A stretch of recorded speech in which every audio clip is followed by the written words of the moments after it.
You're watching Profit.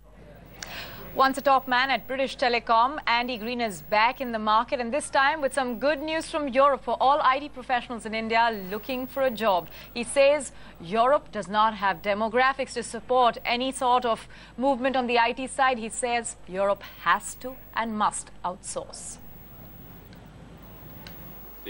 Andy Green is clear. Europe will not go the US way.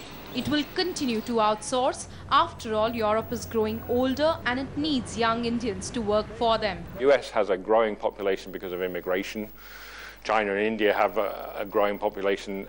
The whole world is growing normally. In Europe, we are falling probably 250 million people over the next 20 years, less people. So that's a big change, a really big change. So we need to react to that. No wonder Logica is looking to double its workforce in India to 8,000 employees in next 2 to 3 years.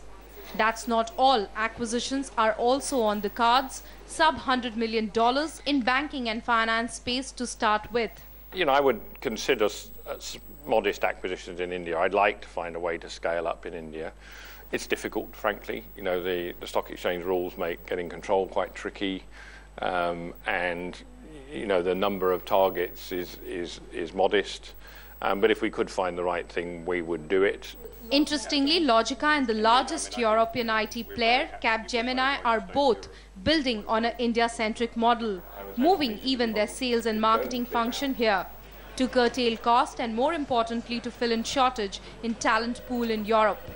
But is expansion in recessionary times such a good idea when layoffs is the norm? I think we need all of us to remember recessions end, and I intend to make sure Logica is in a much stronger position at the end of this recession than it was at the beginning. In Mumbai, Tuhina Pandey for NDTV Profit.